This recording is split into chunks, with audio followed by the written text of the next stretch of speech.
বাবা বাবা তাড়াতাড়ি চলো, মায়ের খুব শরীর খারাপ। কেন? মায়ের খুব পেটে ব্যথা করছে। ঠিক আছে বাবা, তাড়াতাড়ি চলো। ওই কোথায় যাচ্ছিস? এদিকে আয়। আমার বিবির শরীর খারাপ, আমাকে এখনই বাড়িতে যেতে হবে।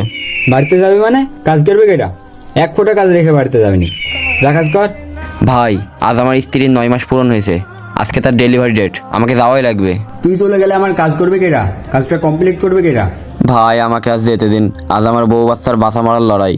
আমি এত কিছু জানি না, আমার কাজ আজকে কমপ্লিট করে দেওয়া লাগবে। আঙ্কেল, আমার বাবাকে যেতে দিন, আমি আপনার সব কাজ করে দেব। তুই করবি? তুই এত কঠিন কাজ করতে পারবি? হ্যাঁ, আমি অবশ্যই করতে পারবো। যেই মা আমাকে 9 মাস পেটে রেখেছে, তার জন্য আমি এইটুকু কাজ করতে পারবো না? বাবা, তুই যদি তোর মায়ের কষ্ট বুঝতে পারিস, আমিও তো কোনো এক মায়ের সন্তান। যাও, তোমরা এখন চলে যাও। দর্শক, ভিডিওটি ভালো লাগলে অবশ্যই কমেন্ট বক্সে আই লাভ আম্মু লিখে যাবেন।